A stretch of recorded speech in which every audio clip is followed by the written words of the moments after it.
happen. Very nice. Now you got this fight with Max Holloway. I think people are pretty excited about it. I don't imagine there'll be a lot of trash talk. Any of that doesn't seem necessary. But I mean, two young guys in the sport, two of the best in the game. I mean, how excited are you about this matchup? I'm ready. It's how can I say it, man? This is something that for the longest time was just a vision, you know. And then now it's actually a plan. We're actually starting training camp for it. And it's still surreal. It's like, holy shit, I got the shot. It's like, all right. And then I was nervous because I was like, man, am I going to be able to fight Frankie on 3 weeks' notice to get this shot, to steal it away? And I'm happy that the outcome was what it was. And now we get to fight. So it's how many fighters could say that they got to the chance there, you know? Especially coming up from where I came from.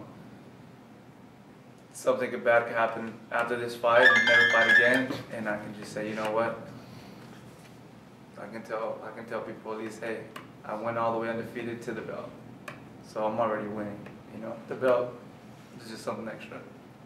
How concerned were you with Max possibly taking that fight and not being able to maybe fight in July if something happened?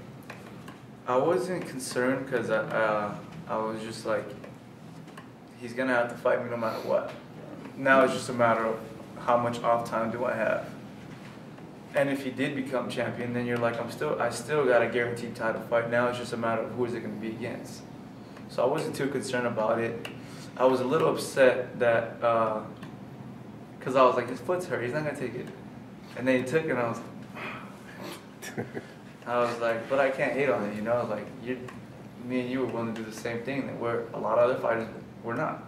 So I took my hat to him on that, because for anyone to step up, when you hear Khabib, you're like, I need a training camp.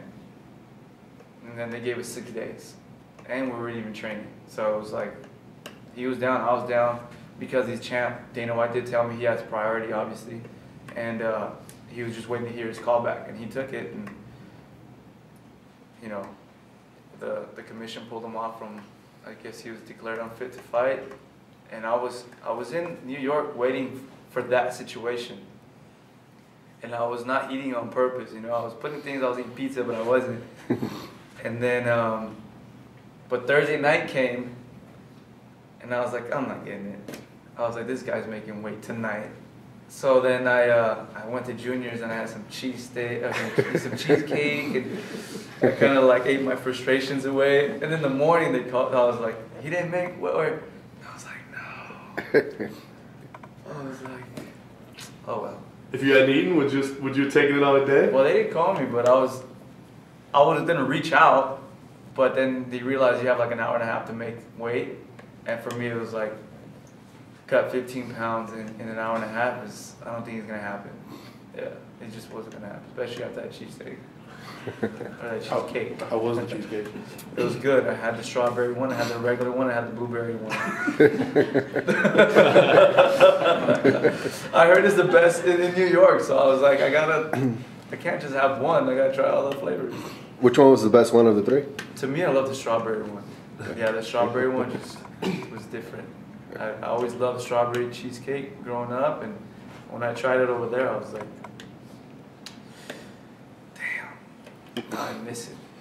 Does that say something about how great this fight is, though? I mean, in this era of it seems like everybody's positioning themselves and trying to figure out which is the right financial fight, which is the right, you know. You two guys were both willing to say, I don't care, I'll take on the guy the boogeyman that everybody's afraid of. Yeah. You think that says something for how big this fight is going to be? That you two guys are guys like that? Boy, I always say it this way.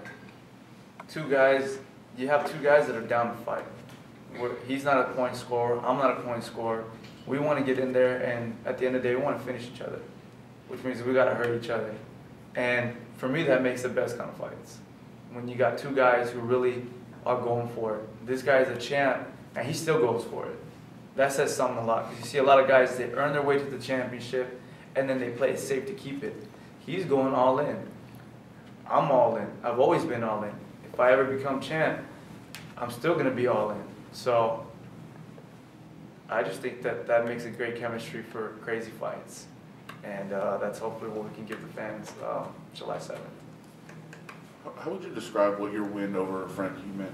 Like, I mean, we know what it did. It gave you a title shot, but like, what did it mean to you? For me, it meant I made history.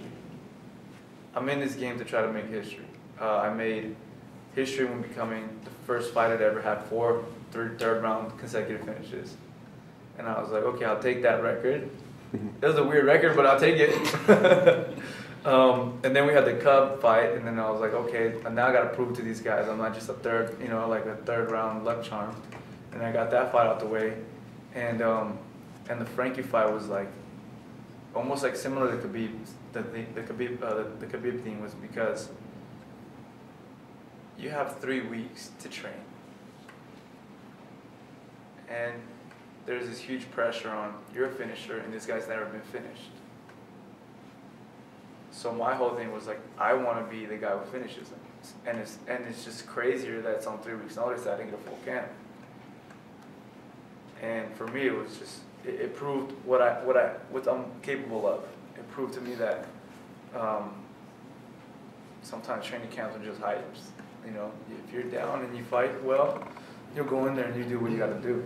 And that's what it proved to me, that I can go in there on short week's notice, fight the guy that was going to fight for the belt, the guy who's never been finished, and be able to become successful on that. And for me, that they played out perfect because he wasn't hurt, I wasn't hurt. He just had his fight with Cub. He did well. I'm happy that he stepped in again at a fast comeback, and he's doing good because I was kind of rooting for him. I was gonna say, did it make you feel good a little bit the other day? Because a lot of people are like, oh my gosh, why is he rushing back in there? And I guess if he lost that, then maybe they could go back to your fight and see, well, Frankie Edgar's not what he used to be. I mean, so was there a part of you that was like, nope, see, I told you, he's still the guy? Well, I fought both guys, and to me, I like Frankie better. It's just I studied both of them as a human being. I got to talk to them, both of them. Cub still kind of, I don't know, you don't kind of like me too much, but Frankie was cool, man, and so obviously I'm rooting for the guy who's cool, and he treated me nice, and I'm glad he won. Why doesn't Cub like you? I don't know. Was it just something he said to you, or? No, I just keep seeing people tag me things, and he's like, yeah, Brian's not gonna, or I guess he blamed him getting sick or something for the fight at Fresno, and then he said I wasn't gonna be able to beat Frankie, and one thing is if you're bitter, you're bitter, and I get it, man, but I don't want to go up to, I'm not going to come to media and then purposely start talking trash. So, whatever, man, I still got nothing against the guy. If he wants to shake my hand and we can talk and be cool, that's something I'd actually like. I don't like having enemies in the sport. So, yeah, man. So now you do get a long training camp for this fight. Yeah. You get some time to study Max. What do you think? Just initial thoughts. What do you think are some of his strengths and maybe some of his weaknesses? Well, his strength is his striking and his wrestling defense, and his weakness is the ground. He's got good jiu-jitsu, but I feel like I have something different when it comes to the ground. And we just have to make a training camp based on all his strengths and his weaknesses, and how we're gonna make it happen during the fight, because we have 25 minutes in there. So we got some time. It's not like we got 3 rounds. We got 25 minutes of fighting, and just got to seize the right opportunity. Brian, based on what you just said, you think his weakness is the ground. What did you think was going to happen if he did make it to the Khabib fight? That was my concern. Is his wrestling defense good enough? Because if he could stop Khabib's takedowns, I feel he would have got the better of Khabib on the stand-up. He's a big boy too.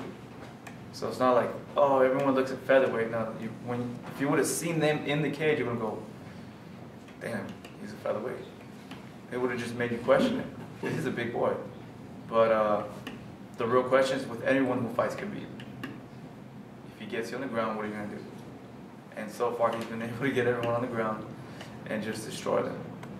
For that reason, were you a little worried that hey, I mean, this could go bad for Max, and when it goes bad against Khabib, it looks really bad, and so that would take away from some of the maybe some of the interest in our title fight, because this guy's been unbeatable, and then if Khabib's in, then will people still be tuned into the fight? Was that a thought of yours? I thought about it, but then I was gonna say, you could always come back and say he took it on 6 days' notice, So it wouldn't be that bad. I feel people would have, even if he lost, people would have credited him like, yo, you're down stepping on 6 days' notice to fight a guy who's heavier than you in a different weight class.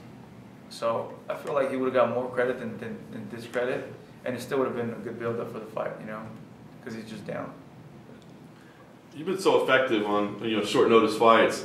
What's the feeling like right now, knowing you've got what might seem like forever laying out in front of you before this fight? I mean, do you have to approach things differently? What's the plan? Are you concerned with overtraining or anything? Honestly, my life has been crazy this last year. This is gonna be my 4th fight in less than 1 year, which means I haven't had a life in a year. I've just been training camp. I took 1 vacation, and then during that vacation, I got called to take the fight against Cubs, so I had to come back. So I'm just used to it. That's why, and I feel it's good because by the time I stepped in with Frankie, when I stepped in the arena, I was calm, man. I had my headphones, I was singing, I was dancing. It didn't feel like before where I was fighting once or twice a year, where it's like the jitters feel new again. It was like, hey Brian, welcome back to the office. I've been seeing the staff so much lately. It's like, yo, what's up, guys? Good to see you again. Tonight I'm fighting, and then maybe 2 weeks from now I'm gonna see you at the fights, just for pleasure. But I've gotten used to the atmosphere, which I feel is good, because once I get used to the atmosphere, I'm comfortable, and the more comfortable I become, the more relaxed I get in there. And when I'm relaxed and I'm in there, you see these different sides of me that only happen when I'm in training camp. That people are like, how come you don't bring that out to the fight? It's because I'm relaxed in training camp, and I'm not that relaxed when you're in there. It's hard to be relaxed when it's got lights, camera, action, a guy trying to punch you in the face for real, as hard as he can, and the arena filled up screaming. It's not the easiest thing to relax in, but lately I've been relaxing in it, and it's kind of weird. How about just personally? I mean, you strike me as a guy that would rather be just sitting outside in SoCal, playing some dominoes with your boys or whatever. Instead, you're having to travel around and do all these media responsibilities. I mean, but if you get that title, obviously this is a taste of the champ life. I mean, personally, do you find it distracting, fulfilling? Are you enjoying it? What do you think? It's a love-hate, because obviously the waves have been good lately, and you want to go surf and all these things, and I want to travel, go to other places like Bali and things, because I just want to surf good waves. And New York is cold water, no waves. But it's good, man. It's a love-hate thing. I get to bring my team with me.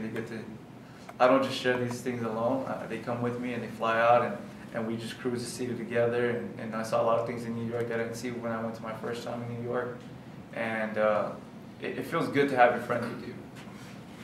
That ultimately, that's what it is. And now they're coming with me everywhere I go, and as much as I'm tripping out on it, they're having the same experience, and it's good to not go through things alone. So I've been liking it. And then we come back, and it's like, hey, it's crazy. We're in New York. It's like we're all together in New York. us 3 over here right now. We're in New York. Look at that. Like that's the Manhattan Bridge, that's Brooklyn Bridge. You're like, we rode in it, we walked in it. You're like just tripping out, and it felt good to see that with the team, from the hood, to living it differently. I like it. What's that like? You say coming from the hood. Do you have, as you get bigger, do you have to be a little cognizant of who's reaching out to you and what their motives might be? Have you heard from some people that you haven't heard from for a while, just because you're doing really well for yourself? Yeah. Yeah. I mean, I don't want to, but yeah, there's different things some different kind of politics that come with it. But yeah. What's that like? I'd rather not talk about it. Yeah. When you get the belt, are you going to be as active as you've been? Because, like you said, you've been busy, and I think that serves to your advantage. Maybe even when you fought Frankie, I mean, he was not that active, and it might have been detrimental to him. No, I feel I have a couple goals that I still have left, and I'm willing to keep working and pay the price for it. And if I become successful July 7th, I have plans to keep fighting till summer of 2019. I want to set some things up, some couple fights that I think they would challenge me, and they would be great for my career. And yeah, I'm not gonna stop till hopefully I get these things. You willing to share those goals right now? Not yet. I'd rather just let you guys see it as it unfolds, if it unfolds, you know? Because you can always paint the perfect picture and then it doesn't happen, and it just sets you back a little bit. So for me, I don't want to jinx it, I don't want to curse it. I have the vision, I'm training hard, and now I just got to make it happen. When you is say, the hardest part. I was going to say, when you say till summer 2019 though, are you saying and then that would be it, or that's just where the goals stop right now? Well, that's as far as the vision gets right now. It's as far as it gets. Because I don't see it getting any bigger than that by 2019. So we'll see what happens, yeah. You beat a lot of the top featherweights on your way up to the title. If you beat Max, how long would you like to stay and defend the title, or that Khabib fight? Would you like to make that super fight as soon as possible? Part of the plans that I'm thinking about. Okay. Yeah. Okay. There's some super fights that'll be dope, you know, that I just, as a fan, I want to see me in there, you know. I want to geek out about it. And the best part is I get to be in there and do it. So that's a good thing, you know. Let me ask you, as a fan, on your card, Derek Lewis and Ngannou going to fight. As a fan, that's a great fight. What do you think about that fight? It's a crazy fight. I'm glad to be sharing that night with them, you know, especially because they're going to fight before me, so I get to watch it while I'm warming up and get all hyped up about it. I don't know, man. I'm not going to say who wins, but I'm excited for it. Just a slugfest, huh? Yeah. It's two big boys. Any thoughts on the main event? Cormier Stipe? Another tough one? It's another tough one, man, because I like both guys. I like Stipe because Stipe is a fireman, and it's just, I look up to him in that part. To be able to go through school and become a fireman and hold a title, that's unheard of. And then for Daniel Cormier to step up in weight class when he's already dominating his, that's another, you got to tell your hat to these guys, you know? So it's hard to talk bad about both of them and kind of even go with one fighter. And like both, man, it's a fight where you're like. Hey Brian, a couple of weeks ago, Justin Gaethje fought, and he was coming off the first loss of his career. And one thing that he was talking about was he actually said if I would give young kids advice to get their first loss out of the way, just get it out of the way, so that way you don't got to talk about it and it doesn't hang over your head that you got an undefeated record. As a guy who's undefeated, do you have any idea what he's talking about? I do. Sometimes I felt like the pressure would be gone if I just got it out the way. If I lost and the fans talked whatever they had to talk, made the crazy memes, you know, and it just, I went through that phase and now I know what it's like, you know. But at the same time, I lost so many other things in my life where it doesn't, that's why I feel like I don't care about a loss. And that's why I feel like I keep winning, is because I don't care about it.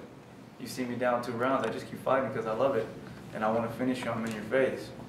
I lost a lot of friends, I lost a lot of things in life that to me are far much worse than a little record.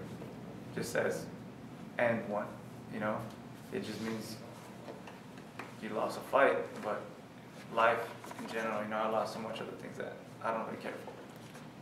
What's the update on the foundation right now, man? You making some Hollywood ties, getting some attention. Robert Downey Jr. just got on board with me, he's helping me out. A lot of other people are getting on board and helping me out. But what I didn't realize is, for you to have a foundation, it's a lot of work. And and with like having all these crazy title fights and everything, or just the success that I've had with the career so far, and trying to do this, it's a lot of work. But I'm still managing both. I put a lot of my own money to start the foundation, and now all I'm waiting is for the state to clear the 501c3. That's why I haven't really been doing so many things, because everyone's like, oh yeah, you're just taking selfies now and just thinking you're Hollywood's like, no man, these guys are inviting me to these things. Obviously I'm showing you guys my experience, but I can't do nothing yet because the state has to clear it in order for you to do anything. You can't do nothing unless the state clears it. So we're trying to rush that as fast as we can, and hopefully by the end of this, either July or August, it clears from what I've been told. And once it clears, the ship's full, you know, it's taking off. So I can't wait to show everyone the plans on that. But I do have a cool little project that I'm working on when I get home. It's gonna be fun, yeah. It's gonna be fun. I'm gonna go to school and call this kid out, you know, and kind of help him get his life together. Cool. Thank you. Thanks, Brian.